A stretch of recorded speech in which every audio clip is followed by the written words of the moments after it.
Berikutnya pertanyaan nomor 3. Mengapa kamu memilih melamar di perusahaan kami?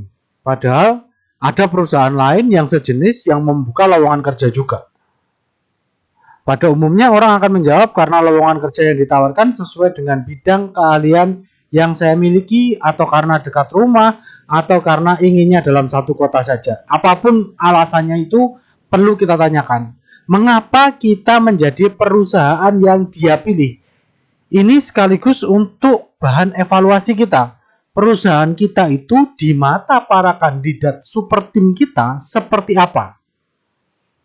Ketika kita tahu kondisi perusahaan kita di mata calon kandidat, kita akan lebih mudah dalam melakukan perbaikan-perbaikan yang akan menarik anggota super tim yang lebih handal lagi untuk memajukan perusahaan kita.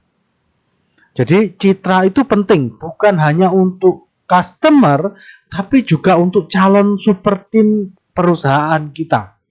Ketika orang-orang hebat mau bergabung dalam perusahaan kita, insya Allah perusahaan kita akan jauh lebih cepat berkembangnya. Dan pertanyaan yang selanjutnya adalah pertanyaan keempat. Sebenarnya hal apa sih yang paling kamu inginkan dalam hidup ini?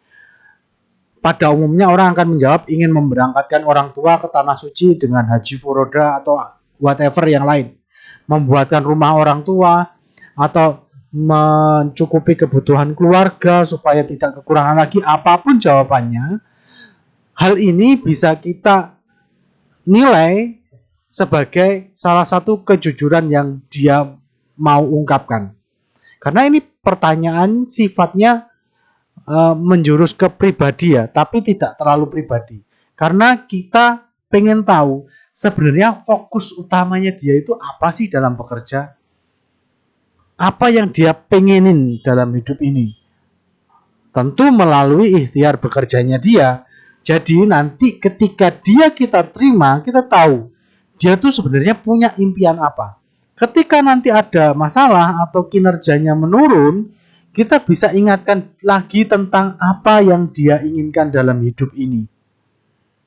Karena ketika orang ingat apa yang dia inginkan dalam hidup ini dan harus dia perjuangkan, dia akan kembali lagi semangatnya untuk melakukan yang terbaik lagi. Pada umumnya orang ya, selalu ada perkecualian. Tapi itu jauh lebih baik daripada tidak sama sekali. Jadi pertanyaan keempat ini supaya nanti kita tahu ketika nanti dia turun semangatnya, kita harus treatment seperti apa karyawan kita ini.